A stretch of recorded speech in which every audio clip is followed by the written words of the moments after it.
am I drawing this? So I was right, you're not a mundane. Excuse me? What's a mundane? Someone from the human world. Well, if not a human, then what am I? The only female amongst all these guys in the story anyway. I know Jemima's not here, but Holding the fort. I was holding the fort down for females. No, I think that, you know, Clary is in search of her mom, and it's a quest that she goes on throughout the entire story that really propels her journey and her self-discovery and her finding her voice. And it was really important for me to find a character, I think, in which I could find my voice as Lily. And a year later, I think I've become more confident in speaking my mind, in finding out who I am, learning about myself, my heart, my mind. I think Clary helped me figure that out. It's lovely. That's beautiful. Oh, thanks. All set. Passed out and you guys tattooed me? Thought that only happened in Vegas. It's not a tattoo. It's a rune. They have them for everything. They make you invisible, strong, they heal. They also make you visible. That's why I could suddenly see him, even if you're hungry. No. You know, one of the things that I really liked about my guy was that, you know, in this crazy, dumbfounding, abnormal world, he's one of the guys at the back of the group who's kind of coming through with a furrowed brow, completely unable to digest any of this. But it comes through him and comes out the other end in a kind of a sardonic, comedic, witty kind of way, because that's almost like his, you know, that's like his armor.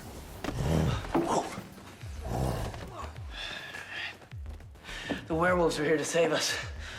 I never thought I'd say that.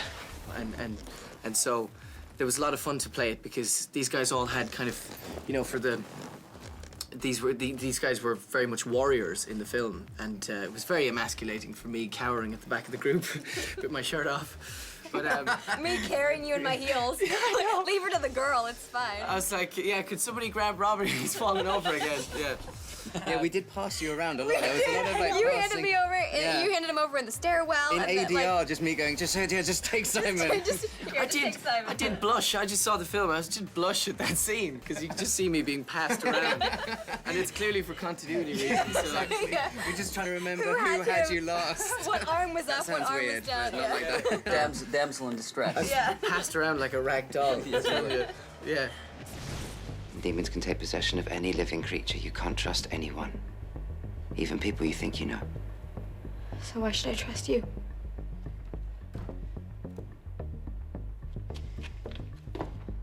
I did just save your life. I suppose there's always going to be a preconceived notion of who this character is. It doesn't help with the fact that on the front cover of a book there's some shirtless dude. Like, you can't see his eyes. Yeah. But Some you know, there's Abercrombie and Fitch dude. yeah, some other guy who I have no idea who he is. It's certainly not me. You know, I'm very much aware of the fact, I suppose, and I think we all were, and I think we all still are. You know, we're not going to be able to please everybody. I had to, you know, as you guys know, as we all did, we all had to go and train, and we all had to go and put the work in and put the time in. I mean, I remember going with you to the camera test, however many years ago that was, like 2.5 years ago, whatever it was. And we look back at that, and it's so different. I mean, like, I was just like bloated and like, you know. I look like a little kid. Like I look 10 years old. I look like a 15-year-old boy who loves cake. How Which I long do. ago? That was what, 2.5 Yeah. years ago, something like that. Wow. Yeah, crazy. It's amazing. I completely forget how long you guys have been attached to the project, you know, and how long you've stuck Coming with up to it. 3 years Yeah, for you, right? 3 years. Yeah. It's crazy. They God clearly almighty. wanted like a British chubby kid. Yeah, exactly. Yeah. Like, Take want to that, make him fans. accessible to the middle class market. Everybody. Yeah. It's so relatable. Exactly. Yeah, it's, you know, it was hard work and it was hard graft, but I was able to put elements of myself in there, and like you said, Lily, you know, sort of figure out a bunch of stuff about me through him, and I embraced a lot of darkness with Jace. I really did. I made him a lot darker than he is in the book, that's for sure. I wanted to do that because obviously otherwise he would seem pretty schizophrenic, because in the book he's pretty, you know, he's kind of jokey around, he's kind of fun, but in the movie, you know, we have 2 hours and whatever to explore who these characters are. So I think for all of us, I mean, we chose specific elements that appealed to us. I mean, I might just say, as regards hard graft, these guys had to come in at like 5 o'clock in the morning and get their runes on. I breezed in about an hour and a half after that, went for a quick snooze, and then put on a t-shirt and a hoodie, and then went into work. I must say the hard graft doesn't apply to all of us, you know. And also, I managed to. Jews, though. I mean, you were passed around. You were passed around.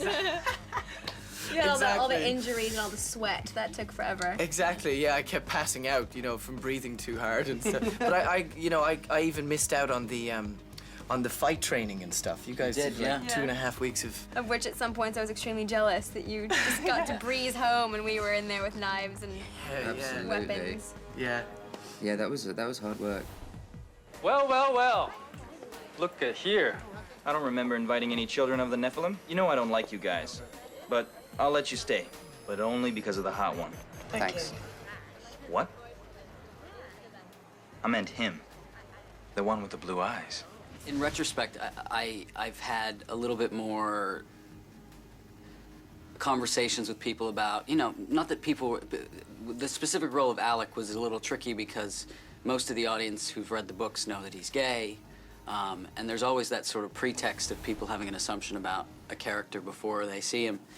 And I didn't really think about it when we were starting because I was just sort of like, you know, it really doesn't make a difference to me. It's just sort of part of who he is. But in retrospect now, I've sort of, you know, they started me on this Twitter thing, so I'm able to sort of like hear, and we went to WonderCon, and there's this connection I feel like the audience, whether they're gay or straight, have with Alec for whatever reason, because he's a little, he's figuring out who he is, which I think a lot of the people who read the books, you know, from 12 to 16, that's kind of the way you feel all the time.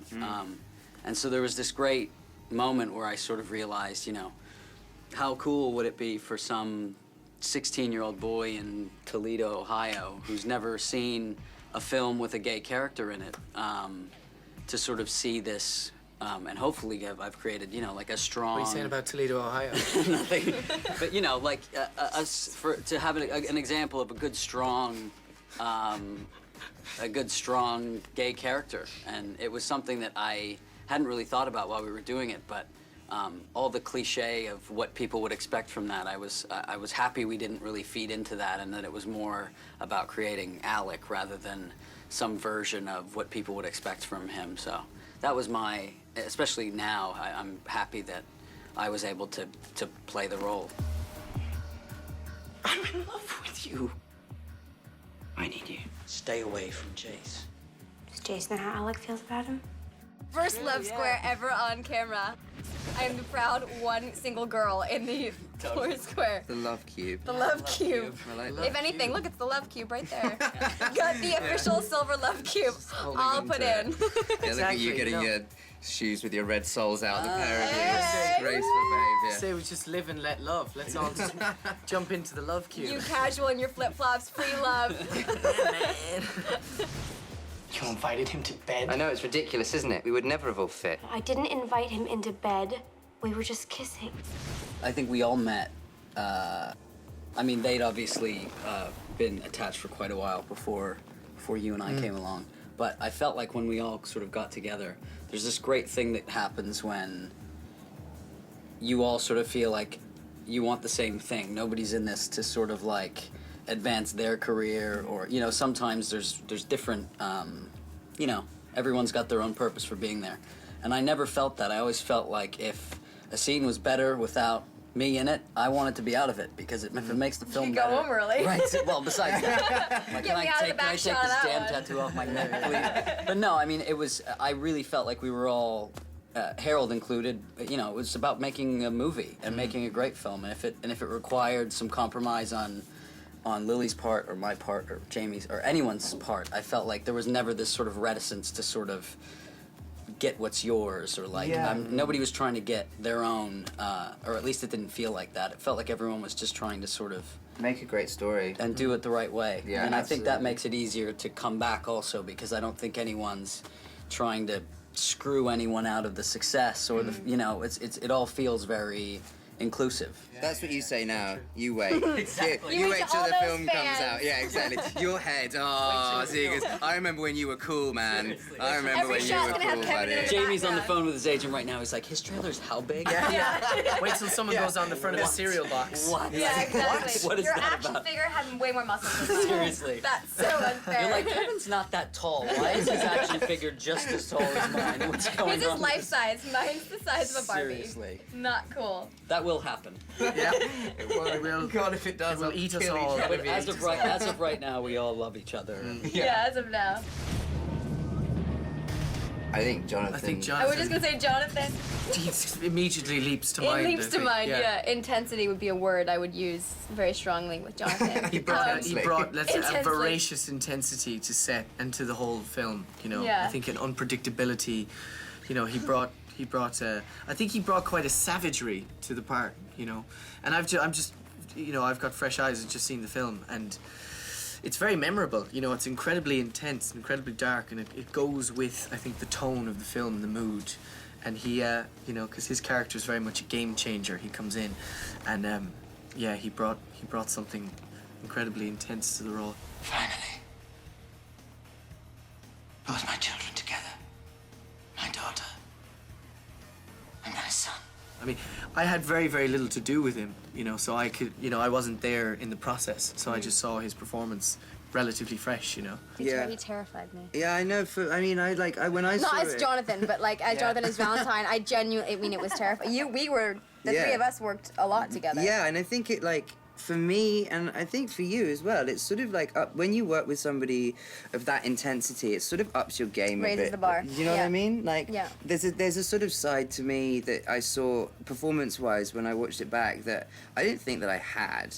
And I'm not saying that I'm a good actor. I'm just saying that I didn't know that I had that level in me.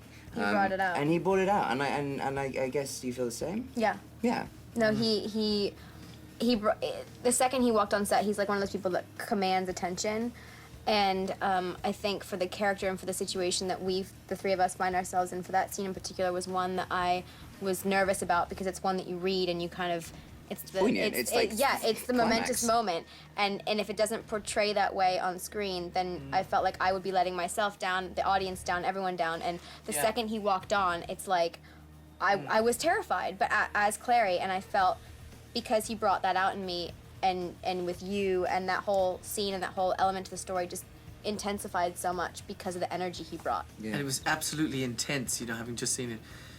That intensity shifted up a gear, you know, when Yeah. he came in, because he he makes some revelations in the film, and you know, absolutely, their Earth, these characters' Earth has to shake, you know, and you have to see it, and it's absolutely all there, you know, it really is.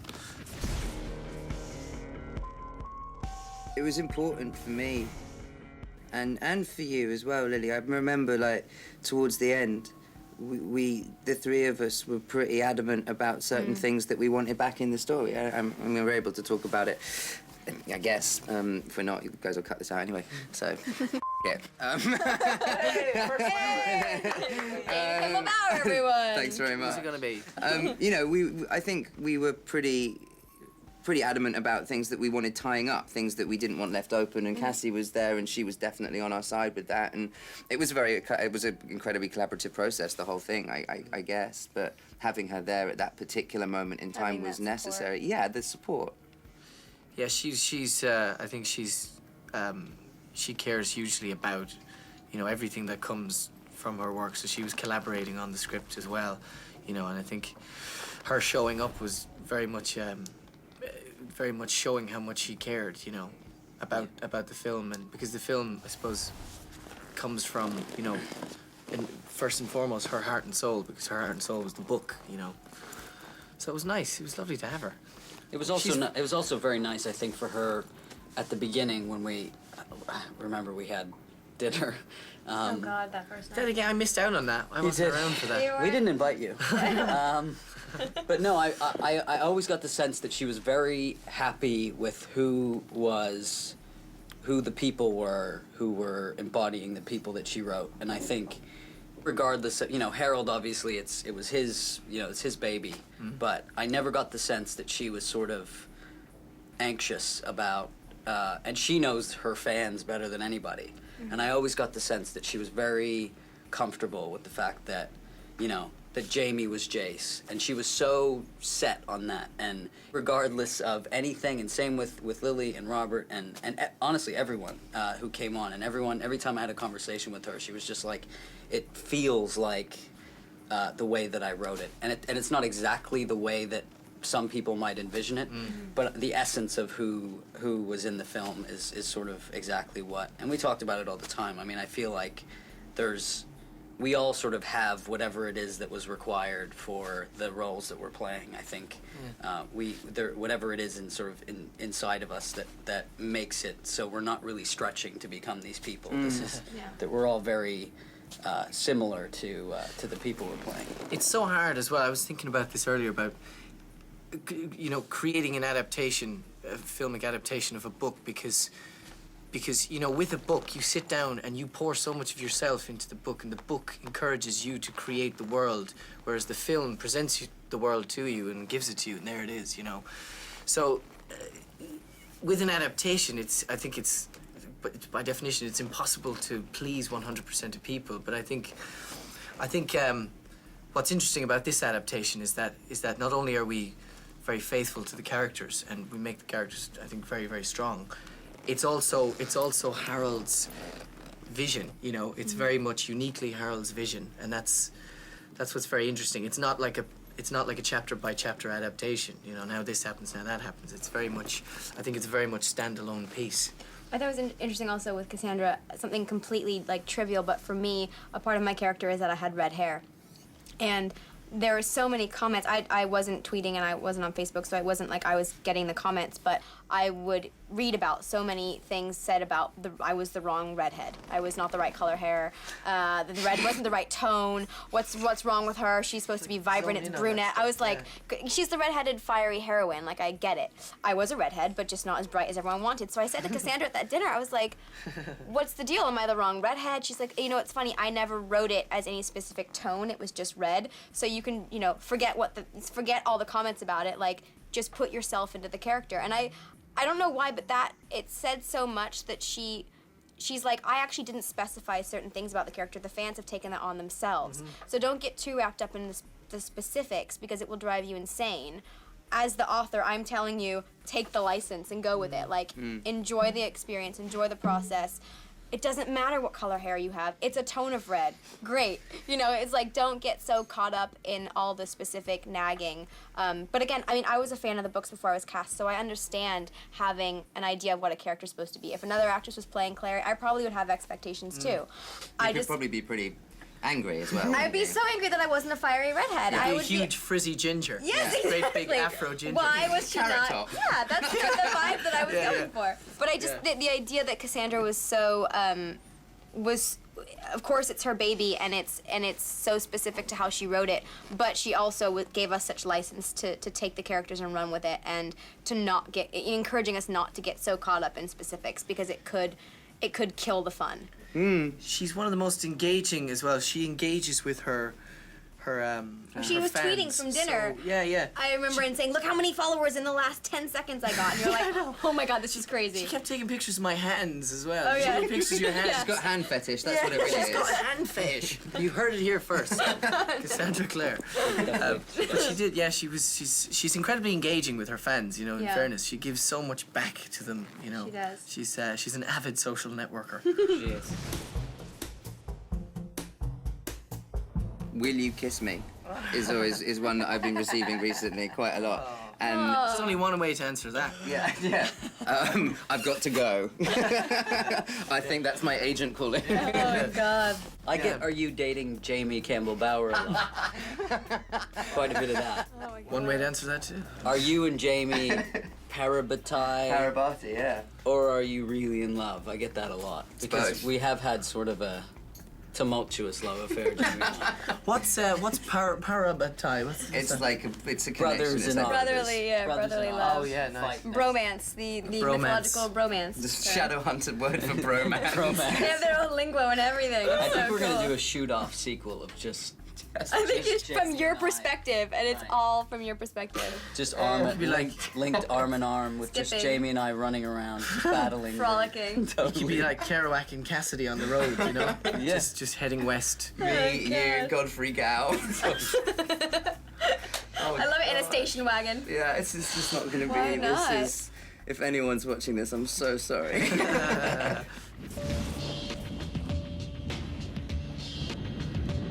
I'm so proud of it. I'm so proud of everyone that's in this movie. I like watching it, and even just talking about it makes me makes me really emotional for some reason. It's a little baby really inside.